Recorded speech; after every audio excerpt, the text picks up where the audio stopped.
Indonesia kini berada di tengah lonjakan ekspor kayu olahan yang luar biasa. Data terbaru dari Badan Pusat Statistik, BPS, Januari 2025 menunjukkan bahwa ekspor kayu olahan mengalami peningkatan signifikan hingga 25% dibanding tahun sebelumnya. Ini bukan hanya kabar baik bagi pelaku industri besar, tetapi juga peluang emas bagi UMKM yang bergerak di sektor perkayuan. Di tengah ketidakpastian global, sektor perkayuan Indonesia justru menunjukkan ketangguhannya. Kenapa tren ini bisa terjadi? Apa dampaknya bagi pelaku usaha kecil dan menengah? Dan bagaimana pemerintah mendukung perkembangan industri ini agar tetap berkelanjutan? Simak analisis lengkapnya hanya di Darbe Nusantara. Optimisme industri perkayuan. Keberlanjutan dan transformasi untuk Indonesia industri perkayuan merupakan salah satu sektor strategis yang telah lama menjadi tulang punggung ekonomi Indonesia. Sebagai negara dengan kekayaan hutan yang melimpah, peran sektor ini bukan hanya penting dalam meningkatkan ekspor, tetapi juga dalam menciptakan lapangan kerja, menjaga keberlanjutan lingkungan, dan memperkuat ekonomi berbasis sumber daya alam. Kita patut optimis terhadap masa depan industri perkayuan, karena keberlanjutan kebijakan dari pemerintahan sebelumnya hingga pemerintahan saat ini terus memberikan arah yang jelas.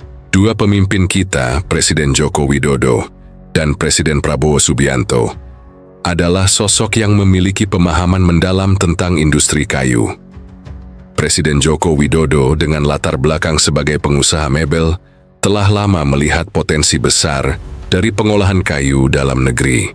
Sementara itu, Presiden Prabowo Subianto juga memiliki visi kuat dalam memperkuat industri strategis Indonesia, termasuk sektor perkayuan, dengan mengedepankan kemandirian ekonomi dan optimalisasi sumber daya nasional. Pemerintah saat ini sedang memperkuat hilirisasi industri kayu dengan kebijakan yang mendukung peningkatan nilai tambah dalam negeri. Presiden Prabowo Subianto melanjutkan kebijakan sebelumnya dengan menekankan kemandirian ekonomi dan optimalisasi sumber daya nasional. Menurut laporan dari CNBC Indonesia, Februari 2025, kebijakan terbaru yang mengharuskan sebagian besar hasil ekspor dikelola di dalam negeri menjadi momentum penting bagi industri kayu Indonesia. Ini berarti Indonesia tidak hanya menjadi eksportir bahan mentah, tetapi juga membangun industri pengolahan kayu yang kuat dan berdaya saing global. Kebijakan terbaru yang menekankan pengelolaan hasil ekspor di dalam negeri menjadi momentum penting bagi industri kayu Indonesia. Arahan dan keputusan Presiden yang baru saja diterapkan menggarisbawahi pentingnya nilai tambah bagi produk kayu nasional, di mana Indonesia tidak hanya mengekspor bahan mentah, tetapi juga harus mampu mengembangkan industri pengolahan kayu dalam negeri. Langkah ini akan memberikan manfaat ekonomi yang lebih besar, meningkatkan daya saing produk lokal, dan membuka lebih banyak peluang kerja bagi masyarakat.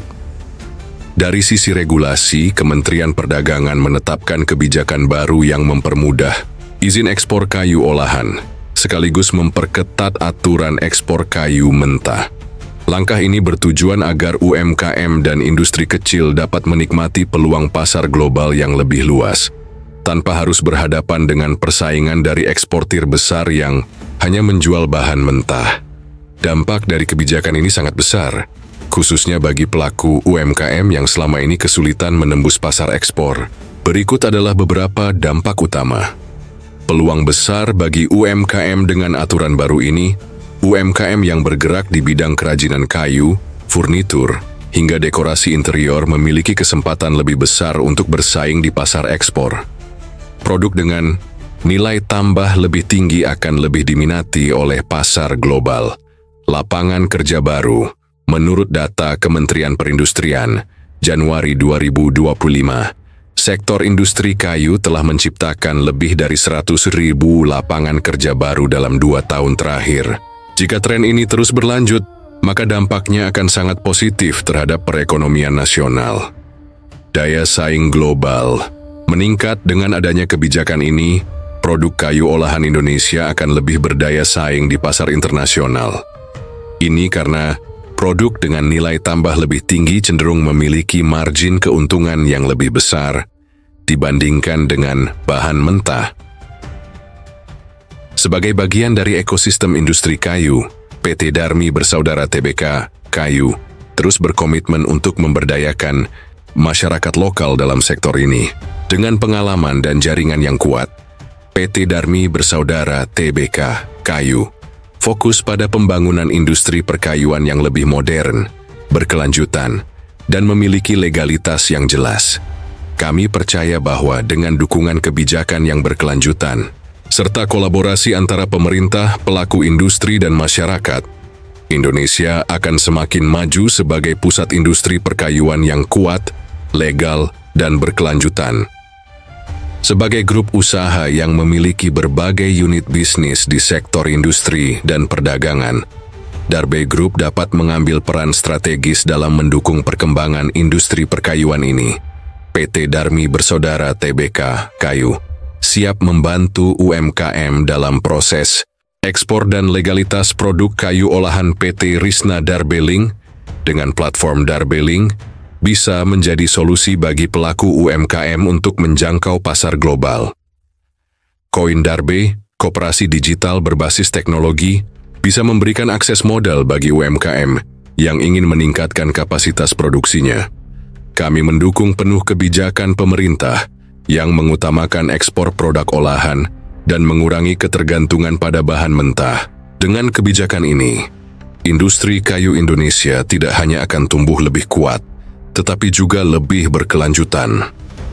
Dengan semangat keberlanjutan dan kemandirian, mari kita wujudkan industri kayu Indonesia yang tidak hanya berjaya di pasar global, tetapi juga memberikan manfaat maksimal bagi negeri sendiri.